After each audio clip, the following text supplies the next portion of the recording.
If a criminal case requires proof beyond a reasonable doubt, how does it work in a civil case, where no one's going to jail, but somebody might owe money, lose property, or get a restraining order against them?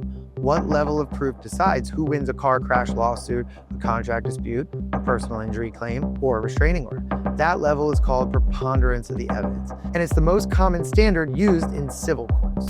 The phrase sounds complicated, but it's really pretty simple. Preponderance just means more likely than not. If the evidence on one side is even slightly more convincing, just tips the scale past 50%, that side wins. So think of it like this. If there's a featherweight, look at my hands, even just something like this, then that is enough to tip the scales in favor of one of the parties. This standard reflects the stakes in civil court. Since no one's liberty is on the line, the system doesn't demand near certainty, just a better argument supported by facts. Picture this. You're a juror in a civil trial about a car accident. The plaintiff says the defendant ran a red light and caused the crash. The defendant says, no, I had a green light. You hear witnesses, see traffic camera footage, listen to experts. When you weigh it all in, you think, you know what, I'm about 60% sure the defendant ran the red light. That's enough for a verdict in the plaintiff's favor because the evidence leans more towards one side, meaning that scales have been tipped in favor of one side or the other. In this case, it would be the plaintiff. It's a huge difference from beyond a reasonable doubt. In criminal cases, jurors must be firmly convinced. In civil cases, they just have to decide what's more likely true. And that's why someone can be found not guilty in criminal court, but still be liable in a civil case for the same event. You probably heard of the O.J. Simpson case. He was acquitted in criminal court because the prosecution couldn't prove guilt beyond a reasonable doubt. But later, he was sued in civil court for wrongful death, and he was found liable because the victim's families met that preponderance standard. Different burdens, different outcomes.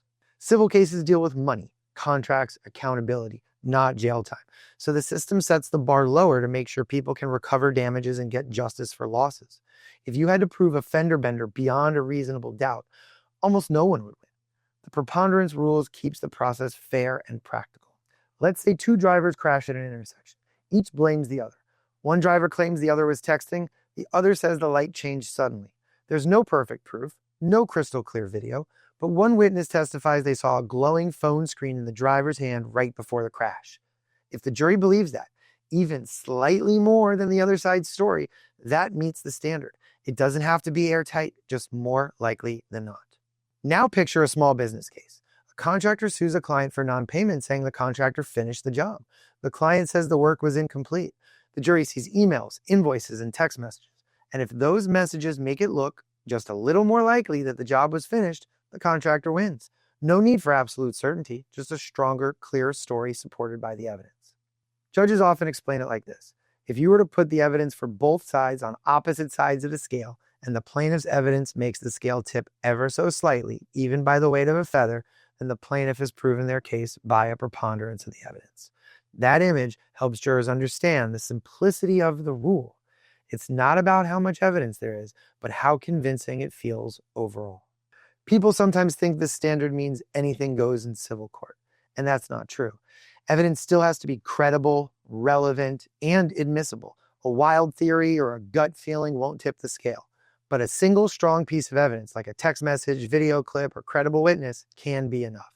Most cases filed in the U.S. are civil. Car crashes, medical bills, business disputes, defamation, restraining orders, and so on. And understanding this standard helps people see how judges and juries decide what's fair when no one's facing prison. It also explains why evidence matters just as much here, even if the bar is lower. You still need proof. You just don't need to remove every doubt. Let's step back and see where this fits in the bigger picture. Reasonable suspicion. It allows police to stop or question you. Probable cause. Allows police to arrest or search.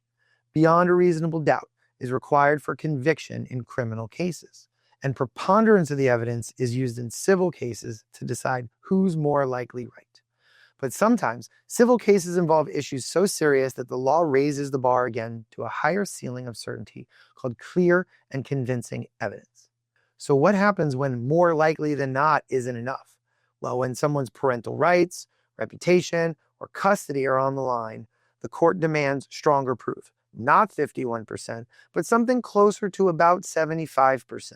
And that's clear and convincing evidence. And we'll explain exactly what that means with real Florida examples in the next video.